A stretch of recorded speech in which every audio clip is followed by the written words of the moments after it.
A lo largo de la historia, la tecnología militar cambia constantemente. Sin embargo, la forma como los comandantes dirigen las batallas ha permanecido más o menos inalterable. Las naciones desaparecen debido a su incapacidad para comprender en qué consiste la guerra, incluyendo sus elementos diplomáticos, económicos y sociales.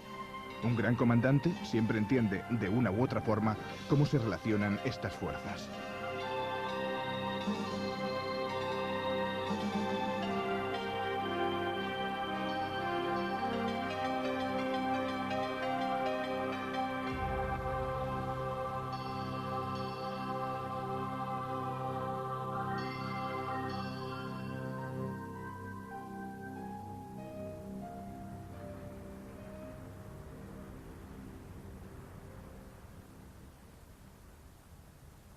Berlín, 1945. El general Georgy Zhukov participa en la que será la batalla final y la más importante de su vida. Solamente tras ondear la bandera soviética en la capital del régimen nazi, podría considerarse que la Segunda Guerra Mundial había llegado a su fin.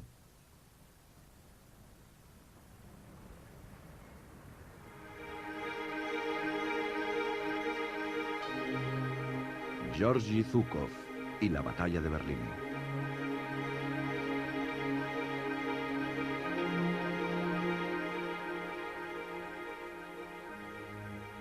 Zhukov está considerado como el más importante comandante del siglo XX.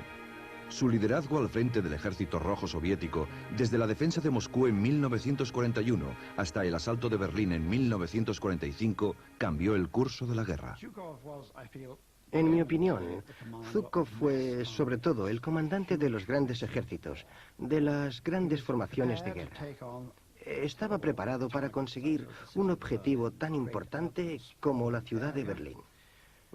Una enorme extensión urbana cuya conquista, calle por calle, no dejaba de ser un reto, a pesar de que la falta de recursos de los alemanes no les permitió defenderla como era de esperar. De todos los comandantes que participaron en la Segunda Guerra Mundial, él es uno de los que más merecen, si no el único, el calificativo de gran general. Antes de la batalla.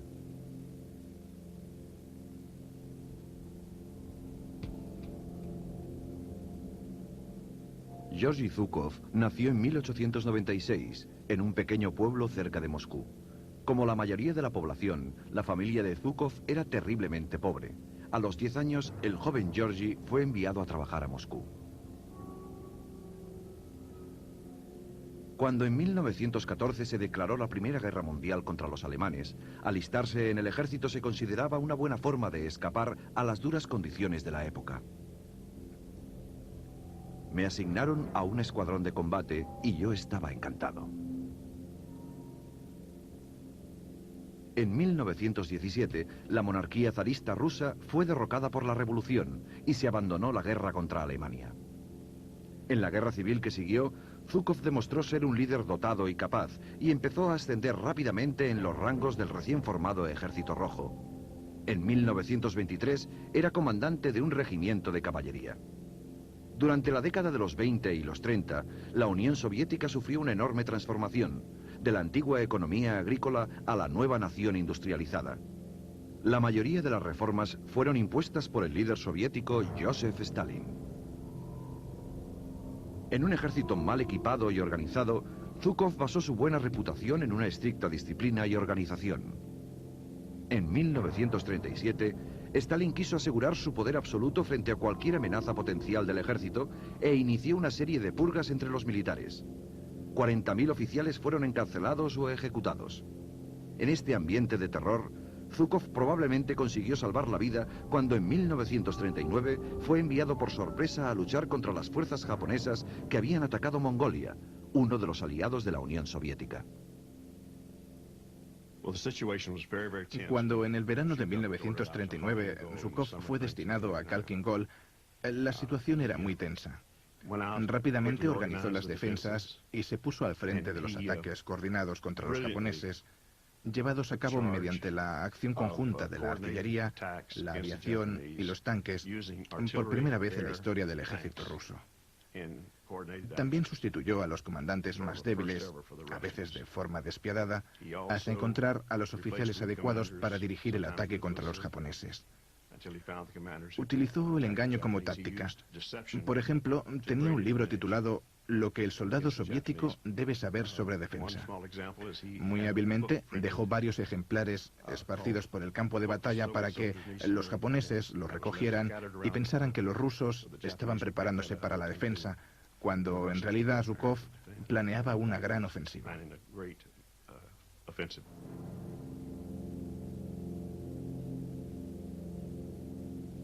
La victoria de Zhukov sobre los japoneses fue tan apabullante que se firmó un tratado de no agresión. En aquel mismo año, la Unión Soviética también firmó un tratado de no agresión con el ejército nazi alemán, pero en este caso, ninguna de las dos partes confiaba en la observación estricta del tratado. Poco después, ambos ejércitos se enfrentaron. Zhukov fue llamado a Moscú para colaborar en los preparativos de la campaña que se avecinaba. Sus conocimientos impresionaron tanto a Stalin que fue nombrado jefe del Estado Mayor. Bajo una tremenda presión, trabajó hasta movilizar a un ejército soviético terriblemente pobre en recursos y falto de oficiales. Advirtió a su familia que se preparara para la guerra. Eran tiempos difíciles, con muchos momentos de tensión.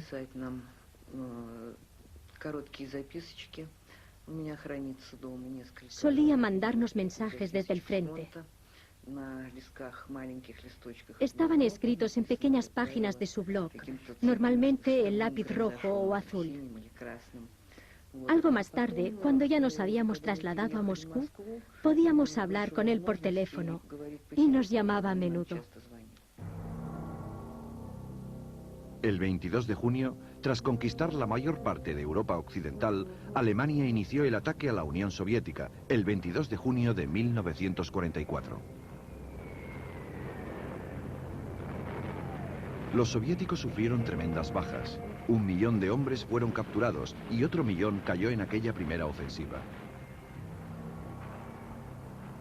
Los alemanes se sentían seguros de su victoria.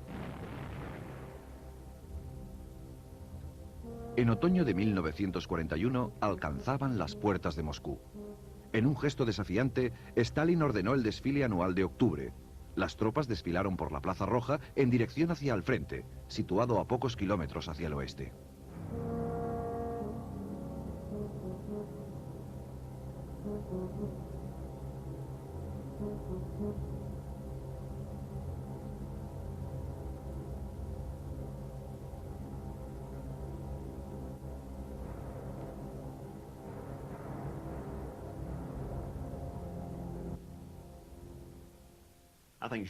Creo que Zhukov consideraba la batalla de Moscú como la batalla decisiva por la simple razón de que los soviéticos se encontraban bajo una enorme presión. En muchos casos la ciudad había sido evacuada. El gobierno se había trasladado a Kuybyshev y 2/3 de la ciudad de Moscú se encontraban rodeados por los alemanes. Estos, desde sus posiciones, podían observar los movimientos de Moscú, pero Zhukov hizo alarde de una brillante contramaniobra y salvó la situación.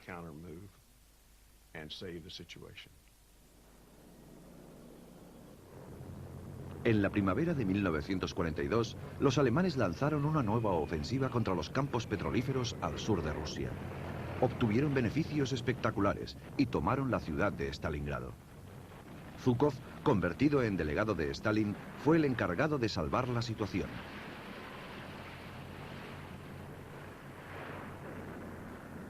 Agrupando los refuerzos e iniciando una contraofensiva sincronizada, forzó la rendición del ejército alemán. En Kursk, en la mayor batalla con artillería pesada de la historia, Zhukov volvió a derrotar a su enemigo. El ejército rojo había tomado la iniciativa y ahora dirigía sus propias ofensivas.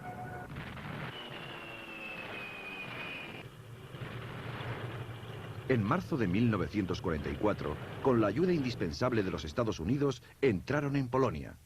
En agosto habían llegado al mar Báltico y en octubre entraban en Prusia Oriental. Al principio del conflicto, el ejército rojo sufrió un desgaste considerable. En los primeros 9 meses de guerra se produjeron 3 millones de bajas. Muchos hombres. En la segunda gran fase de la guerra, cuando se disponían a reanudar la ofensiva, o si se prefiere, dar el contragolpe al avance de los alemanes hacia su país, utilizaron una combinación de ataques gracias a la acción de los ejércitos especiales de tanques, diseñados en su mayor parte según el modelo Panzer alemán. Estos tanques participaban en los ataques masivos de las divisiones de infantería, unidades enormes en las que intervenían los soldados entrenados o semi-entrenados, reclutados entre las gentes de Rusia hasta el este de los Urales. En esta etapa de la guerra, los soldados de infantería atacaron con la absoluta determinación de vengar sus bajas. Tras avanzar más de 450 kilómetros en solo 20 días, Zhukov llegó al río Oder, en Alemania. Con ello, los soviéticos estaban preparados para lanzar un ataque sobre Berlín. La batalla.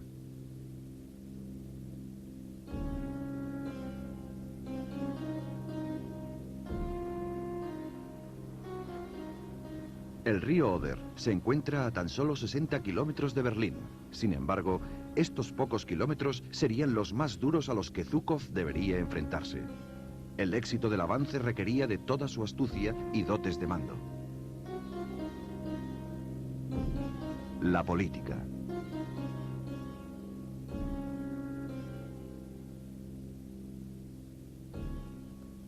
A diferencia de los líderes militares del pasado, como Alejandro Magno o Napoleón, Zhukov debía dar explicaciones a un superior político. Era consciente de que, como subordinado de Stalin, él solo era otro peón en el complejo entramado político. Atrapado entre las exigencias de una comandancia militar efectiva y las órdenes de un brutal dictador, se vio obligado a actuar con valentía y precaución.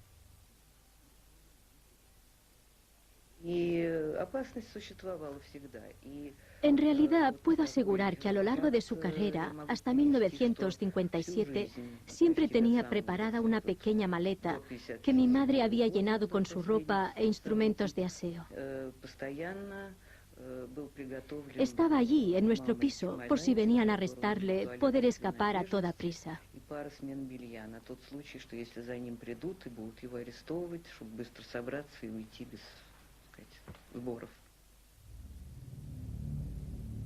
Sin embargo, a diferencia de Hitler, Stalin escuchaba los consejos de sus generales y no había opinión que estimara más que la de Zhukov. En 1945, el líder soviético estaba totalmente convencido de que su general más brillante le proporcionaría la victoria. Y solo se preocupaba por las negociaciones de paz que seguirían a la victoria. Las acciones militares estaban dirigidas por objetivos políticos. Con los alemanes recluidos tras su frontera, británicos, americanos y soviéticos se reunieron para negociar la futura división de Europa. Stalin quitó importancia a su interés por Berlín, pero estaba decidido a hacerse con la ciudad. En realidad, los británicos y los americanos ya habían decidido detenerse en el sector de Berlín Occidental y permitir que los soviéticos intentaran liberar la ciudad.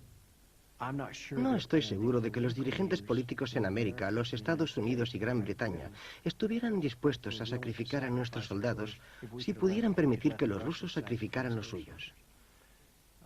No es muy honesto y puede parecer bastante inhumano, pero si tuviera la oportunidad de que murieran los soldados de otro y no los míos, probablemente lo permitiría. Y si esto significara que ellos se llevaran los laureles, que se los lleven. Mis soldados seguirían vivos, y esto es lo importante. Sin embargo, Zhukov no era más independiente que Eisenhower, Montgomery, MacArthur o cualquiera de los generales que lucharon en la Segunda Guerra Mundial. Una vez más, se trataba de un comandante militar al servicio de un líder político. Zhukov realized that those were his marching orders from Stalin to have that flag on top of the Reichstag. Zhukov sabía que las órdenes de Stalin eran hacer ondear la bandera en el Reichstag antes de la celebración rusa del 1 de mayo y siguió sus instrucciones. Creo que durante la guerra Stalin se concentraba en objetivos políticos a largo plazo y pienso que Zhukov supo entenderlo y trató de cumplir lo mejor posible sus misiones para Stalin. También él era consciente del significado simbólico de la sumisión de las capitales. El ataque soviético a lo largo de un frente de 320 kilómetros se dividió en 3 grandes ejércitos con un total de 2,5 millones de hombres. Zhukov, sin embargo, solo recibió el mando del ejército central. Esta también fue una decisión política. Stalin no deseaba ver amenazado su poder por un solo ejército victorioso. Con solo una tercera parte de las fuerzas soviéticas y en el plazo de 2 semanas, Zhukov debería tomar la ciudad.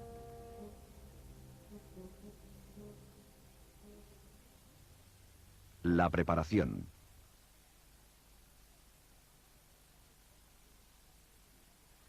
La visión soviética de la guerra es absolutamente profesional y materialista. Para ellos no se trata de una conquista difícil, no se trata de realizar una conquista difícil, sino de reunir un enorme contingente de hombres de un orden infinitamente superior y de utilizarlos en el momento correcto y en el lugar correcto. En esto consiste la guerra. La absoluta precisión en los preparativos que Zhukov ordenó y supervisó para esta ofensiva final sobre Berlín todavía hoy nos parece extraordinaria. Realizó un enorme despliegue de artillería para cubrir la ofensiva final en aquel sector. Pero todos los preparativos logísticos imaginables eran llevados a cabo en una escala enorme, casi heroica. Este es el aspecto menos romántico de las guerras, aunque la logística y los recursos son algo que resultan de vital importancia si se desea obtener la victoria final. Y no cabe duda de que Zhukov lo tenía muy presente en sus preparativos, en sus notas a sus generales, asegurándose de que cada uno sabía cuál era su misión, en su determinación a ejercer una presión continuada en los distintos puntos del frente, ahora que se acercaban a Alemania Oriental y alcanzaban a ver Berlín. Todo ello nos muestra, a mi entender, un general más que competente, un gran general preparándose para la última batalla. A pesar de que muchos alemanes eran conscientes de que la guerra tocaba a su fin, cientos de miles seguían decididos a luchar hasta el final.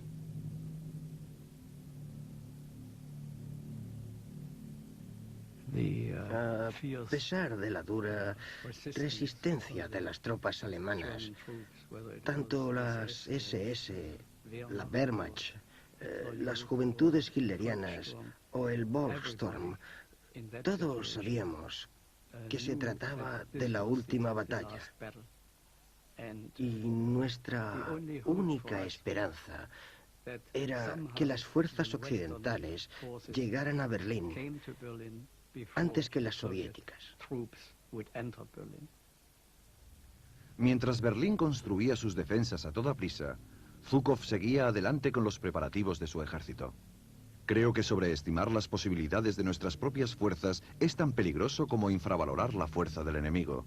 Esto se ha comprobado una y otra vez en las batallas, e ignorarlo sería peligroso. Solo habíamos avanzado 450 kilómetros en 20 días, y tras un esfuerzo semejante, era normal que las unidades de refuerzo se quedaran atrás con las tropas que las necesitaban.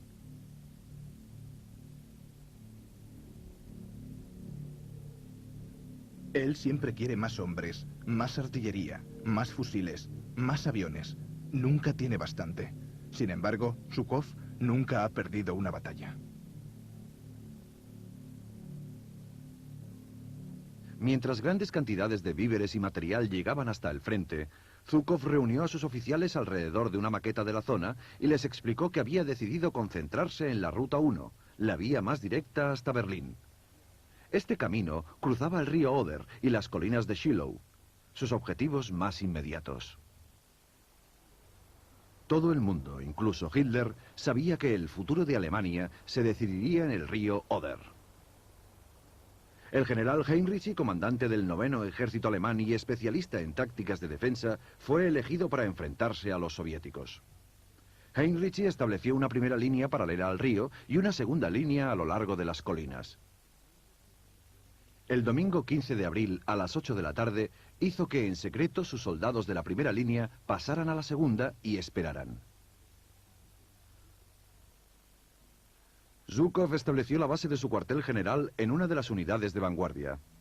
Desde allí dio las instrucciones finales para el asalto a las colinas. La mañana del 16 de abril iniciaron el ataque.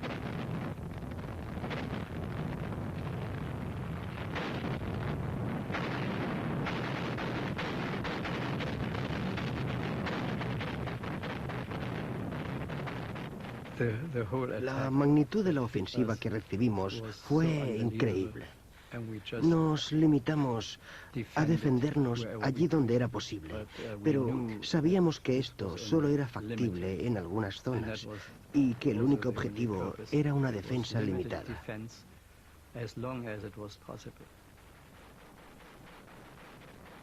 En toda mi vida había visto nada parecido. Las tropas nazis eran literalmente arrolladas por un mar de fuego y metal, y en el aire se alzaba una espesa cortina de humo y polvo. Recibí una llamada de Stalin. ¿Estás seguro de conseguir el frente de Shiloh? Mañana por la noche, le respondí. Y cuantas más tropas nos mande el enemigo, más pronto tomaremos Berlín, porque es mucho más fácil vencerles a campo abierto que en una ciudad. Fue el ataque de artillería más duro de toda la guerra. Sin embargo, la mayoría de la metralla castigó el frente abandonado de la defensa.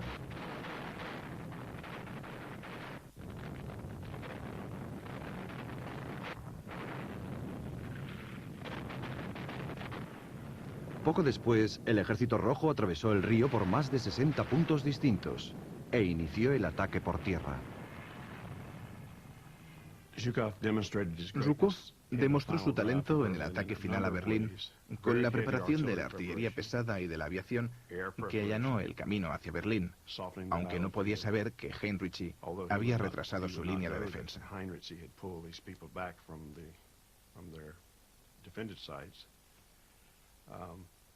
En muchos aspectos, preparó el campo de batalla lo mejor que supo. Trajo mucho material de reserva para que una vez iniciado el ataque final no hubiera lugar a dudas. Las tropas de Zhukov se acercaron a las colinas, pero los alemanes estaban bien preparados y los ataques frontales resultaron muy duros.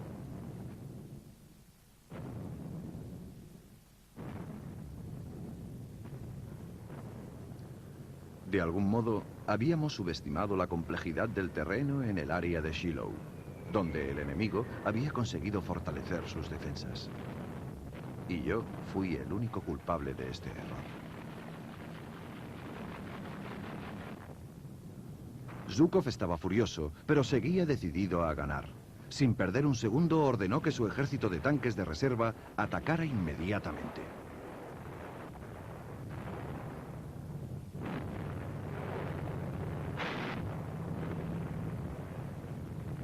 Al día siguiente, 17 de abril, Zhukov todavía no había conseguido penetrar en las defensas alemanas.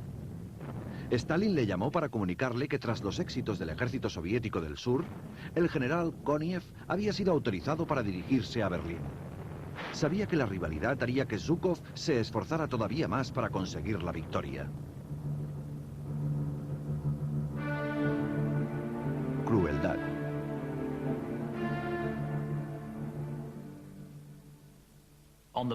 Ante el panorama del frente oriental y de la naturaleza del conflicto, supongo que aquella masiva campaña brutal significó que los comandantes debían aceptar que aquel enorme sacrificio era necesario para salvar a Rusia y derrotar a los alemanes.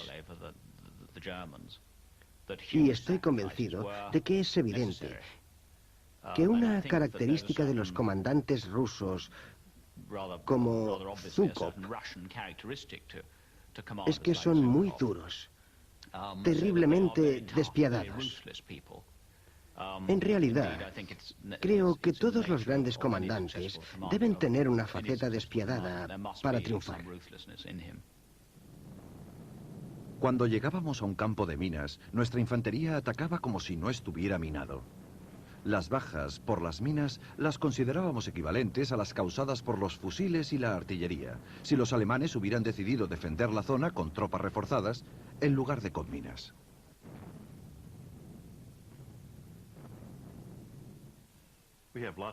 Existen muchas pruebas de que era muy duro con los oficiales y con sus subordinados, pero no se conoce ningún caso en el que fuera duro con los soldados. Los soldados le adoraban. Él también le respetaba. Por este motivo, la mayoría de sus represalias estaban dirigidas a los oficiales indecisos o cobardes o que eludían sus responsabilidades. La única excepción la constituye una norma en la que también se incluía: cualquiera que emprendiese la retirada al enfrentarse con el enemigo sería fusilado. Y se mantuvo firme respecto a esta norma.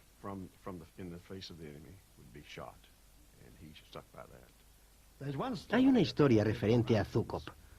Cuentan que Zhukov, al ver un pequeño grupo de soldados heridos, indefensos de pie en la carretera, se les acercó despacio para averiguar qué hacían allí. Los soldados le informaron de que trataban de encontrar a alguien que les llevase a un hospital o a un dispensario, donde pudieran recibir el tratamiento adecuado. Le dijeron que habían intentado parar a todo tipo de vehículos, pero que ninguno les había hecho caso. Zhukov les ordenó que permanecieran donde estaban y que esperaran. Aparcó su coche algunos metros más adelante y lo paró en la cuneta. Ordenó a su personal que detuviera a todos los vehículos que se acercaran. Todos aquellos que no habían atendido a los soldados heridos fueron destinados a los frentes más duros.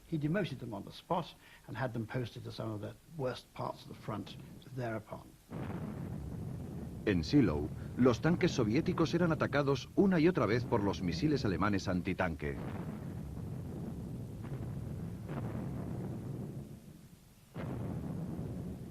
La propia ciudad de Shiloh fue atacada y tomada calle por calle.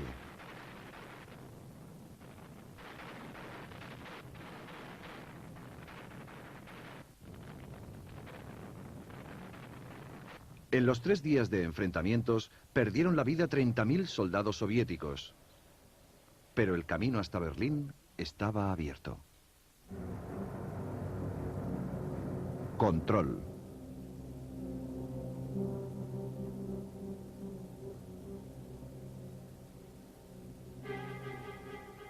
A lo largo de los 320 kilómetros del frente alemán, los pueblos y ciudades iban cayendo, y las fuerzas soviéticas seguían presionando. Zhukov, encabezando el ataque directo a la ciudad de Berlín, organizó la batalla final. Los aviones de reconocimiento soviéticos realizaron 6 vuelos sobre Berlín, para determinar dónde dirigir el ataque y descubrir las defensas enemigas. Las fotografías aéreas fueron utilizadas junto con los documentos confiscados y los interrogatorios a los prisioneros para realizar mapas de asalto detallados que fueron repartidos entre los oficiales. Los ingenieros del ejército construyeron una réplica exacta de la ciudad y de sus suburbios, que fue utilizada para planificar el ataque final. El 20 de abril, Zhukov festejó el cumpleaños de Hitler bombardeando Berlín con artillería de largo alcance. Los berlineses, a pesar de estar acostumbrados a los ataques aéreos, estaban aterrorizados. Simultáneamente, Zhukov pronunció un discurso para inspirar a sus hombres y animarles en aquel esfuerzo final. Ahora, soldados soviéticos, os enfrentáis a Berlín.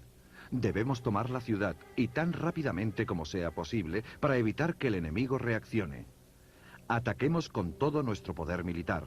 Concentrémonos en la victoria. No nos acobardemos.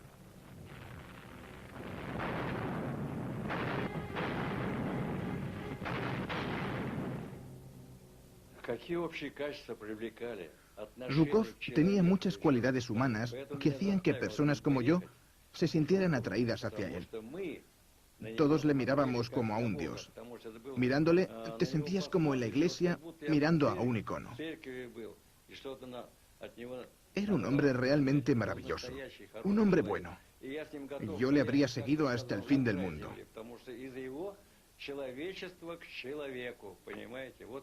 Era una persona sensible, ¿saben? Y no solo con los más próximos a él, sino con todos.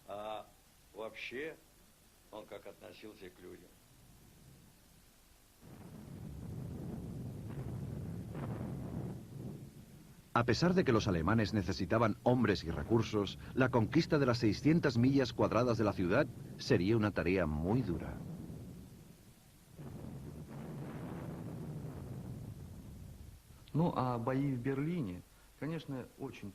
Era muy difícil luchar en Berlín. Una ciudad siempre es una ciudad. Había muchos edificios y tras los bombardeos de los aliados y de las fuerzas aéreas, la ciudad estaba en ruinas, lo cual suponía un enorme problema técnico, ya que la infraestructura de la ciudad había desaparecido. Las calles estaban llenas de ruinas y la ciudad se había convertido en una fortaleza. Cada casa era como un puesto fronterizo defendido a punta de metralleta y resultaba muy difícil avanzar. Todas las batallas que tienen lugar en una ciudad son extremadamente complejas. Das ist umso komplizierter, da auch die Rote Armee am Ende des Krieges nicht mehr nur aus hoch ausgebildeten Elitesoldaten bestand, sondern die großen Menschenopfer. Todo resultaba muy complicado, ya que, además de las tropas de élite, también participaban las tropas de reserva, y estas no siempre estaban bien entrenadas. Las formaban soldados de Siberia y Asia Central, que nunca habían visto una ciudad tan grande. Por lo tanto, era sencillo defender la ciudad. A menudo los atacantes se perdían, porque no sabían leer las señales. Solo sabían leer el alfabeto cirílico, si es que sabían leer. Die nur kyrillische Buchstaben, wenn überhaupt, lesen konnten. Zhukov montó su cuartel general cerca de la ciudad y convocó a los oficiales. Tras una semana de planificación y diversos intentos frustrados, acabó dividiendo la ciudad en pequeñas áreas y cada una fue adjudicada a una unidad. Este increíble esfuerzo por coordinar 750.000 hombres le permitió conquistar la ciudad. Lo que más recuerdo es que antes del ataque soviético pararon los ataques aéreos y reinó una extraña calma. Habían cesado los ataques, seguramente para evitar que los aliados se dispararan unos a otros por error.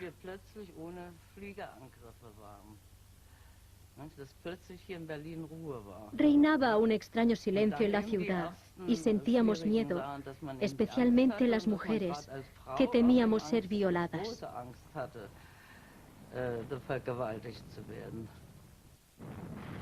Los soviéticos entran en los suburbios.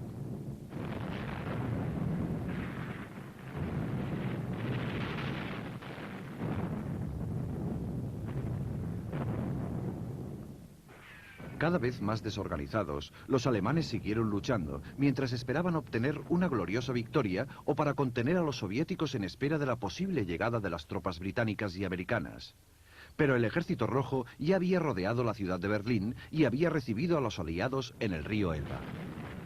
Con casi todos los edificios custodiados por francotiradores, era difícil avanzar y el número de bajas iba en aumento. Pero bajo el riguroso control de Zhukov, los soviéticos seguían avanzando. Hitler, en el búnker de la Cancillería, había enloquecido. La mayoría de sus oficiales se habían dado a la fuga o evadían cualquier responsabilidad. El caos y la anarquía se habían apoderado de las filas alemanas. A medida que se estrechaba el cerco, se intensificaba la batalla. Los bazookas, disparados por jóvenes hitlerianos de 14 y 15 años, destruyeron cientos de tanques soviéticos. Hitler, en su última aparición en público, les felicitó. El objetivo primordial de los soviéticos no era la Cancillería de Hitler, sino el Reichstag, el parlamento que Hitler había destruido parcialmente en 1933. Los soviéticos lo consideraban el equivalente simbólico del Kremlin en Moscú. Todos queríamos que la guerra terminara antes del 1 de mayo, para que nuestros hombres tuvieran algo extra que celebrar. Sin embargo, el enemigo en su agonía seguía enquistado en cada edificio, cada sótano, cada tejado. Pero nosotros seguíamos avanzando, bloque por bloque, edificio por edificio. Fue algo espantoso. En 6 años de guerras había visto la destrucción y la muerte en muchas partes, pero siempre en pequeñas dosis, nunca concentradas como aquí. En Berlín era como concentrar los 6 años de guerra en un solo lugar. toda la muerte, la destrucción y las atrocidades concentradas en un solo punto y en unos pocos días. Y, naturalmente, esto no se olvida, pero...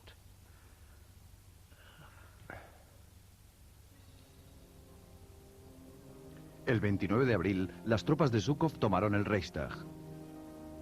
El edificio estaba muy bien defendido y muchos perecieron al intentar conseguir el objetivo dentro del plazo marcado por Stalin.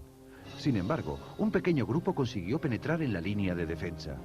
Tras la victoria, las cámaras soviéticas reconstruyeron la escena y filmaron el éxito de la misión que culminó al izar la bandera roja cuando faltaba solo una hora para el 1 de mayo.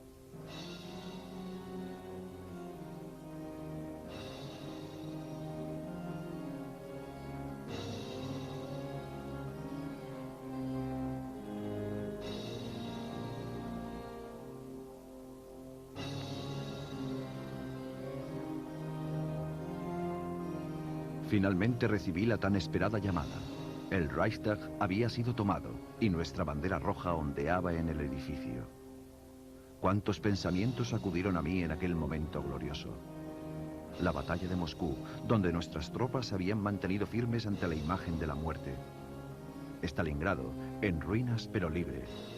Leningrado, resistiendo al bloqueo y al hambre, y los miles de pueblos y ciudades devastados, el sacrificio de millones de soviéticos que habían conseguido sobrevivir a aquellos años. Y ahora, finalmente, la victoria por la que tanto habíamos sufrido todos. La total aniquilación de la Alemania nazi. El fin del fascismo.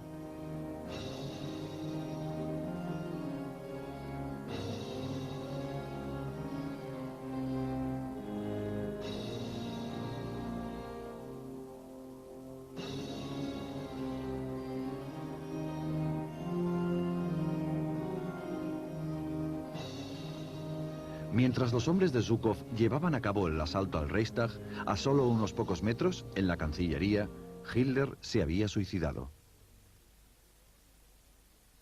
El 2 de mayo, Berlín se rindió. 6 días después, Zhukov presidía la firma del Acta de Rendición Incondicional de Alemania.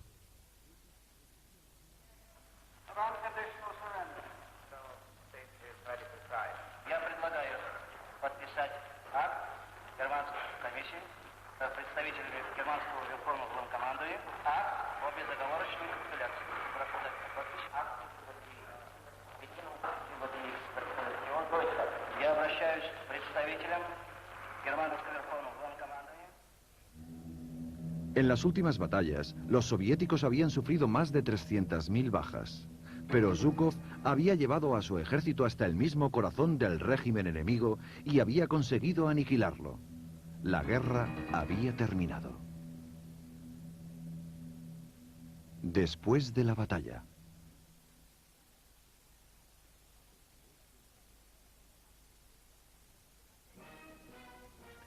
Zhukov regresó a Moscú y ante su sorpresa, Stalin le pidió que presidiera el desfile de la victoria.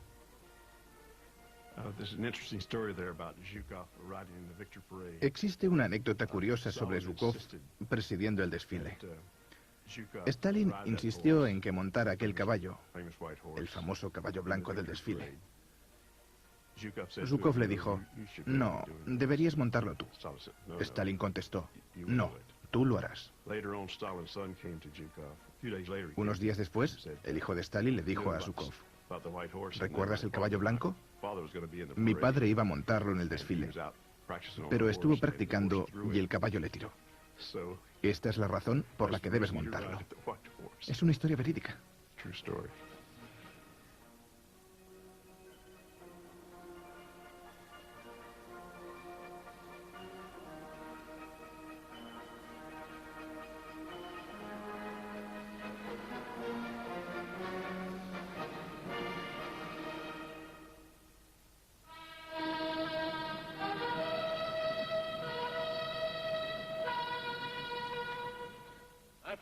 Oficiales del Ejército y de la Marina, generales y almirantes,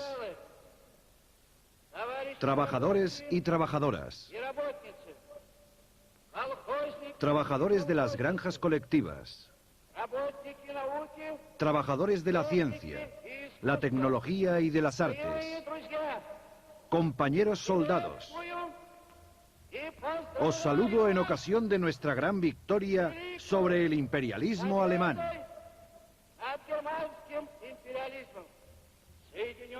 Gracias al esfuerzo unido de las grandes potencias, la Unión Soviética, los Estados Unidos de América y la Gran Bretaña, la Alemania fascista ha sido derrotada.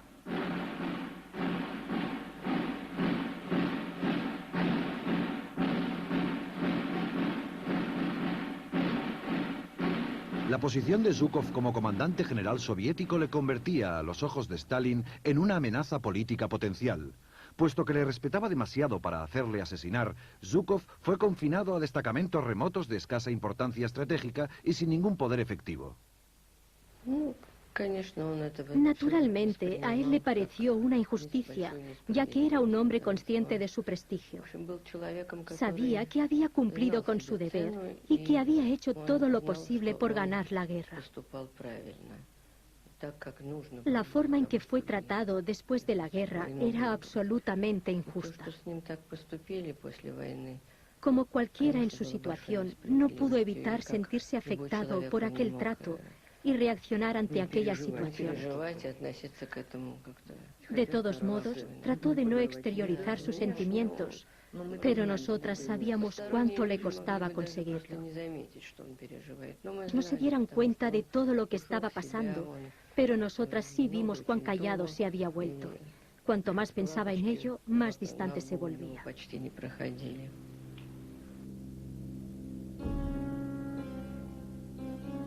Bajo su sucesor, Khrushchev, Zhukov fue rehabilitado durante un breve periodo en el que fue nombrado ministro de Defensa.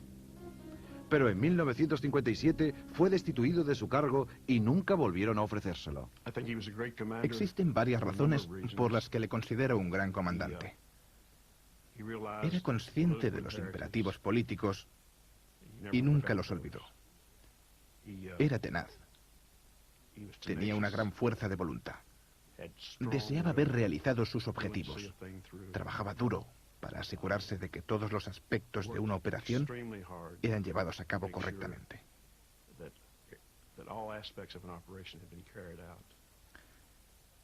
Visitaba el frente personalmente, paseando entre las filas, entablando amistad con la tropa y manteniendo a su comandante, Stalin, informado en todo momento.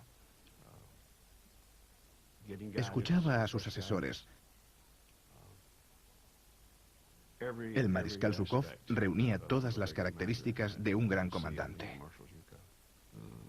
Se popularizó una frase: donde esté Zhukov está la victoria. A pesar de su talento, Zhukov pasó los últimos años de su vida relativamente olvidado. Aunque en 1974 fue enterrado en la Plaza Roja, con todos los honores militares. La Segunda Guerra Mundial, más que ningún otro acontecimiento, ha marcado la historia del siglo XX.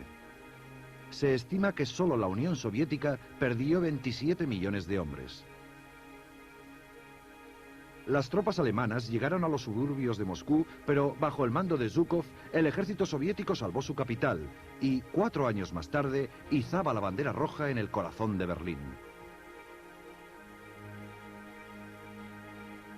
A pesar de que durante los últimos años de su vida, la política de la Guerra Fría impidió que se le reconociera en Occidente y los celos políticos le confinaron a la penumbra de su hogar, esta sola victoria convierte a Georgi Zhukov en uno de los grandes generales de la historia.